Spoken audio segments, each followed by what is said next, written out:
Hello అండి, ఈరోజు మా ఆయన చికెన్ తెచ్చారు. ఈరోజు చికెన్ కర్రీ చేస్తున్నాను.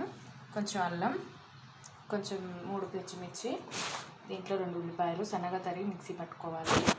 కొంచెం కొత్తిమీర. ముందుగా కళాయి పెట్టుకొని దాంట్లో కొంచెం ఆయిల్ వేసుకోవాలి. ఆయిల్ హీట్ అయిన తర్వాత 3 పచ్చిమిరపకాయలు పొడవుగా కట్ చేసుకొని ఇలా వేసుకోవాలి.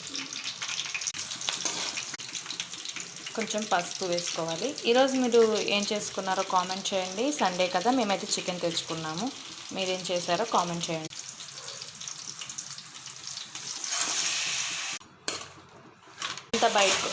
ఆయిల్ అంతా బయటకు వచ్చిన తర్వాత దీంట్లో అల్లం వెల్లిపాయల పేస్ట్ వేసుకోవాలి.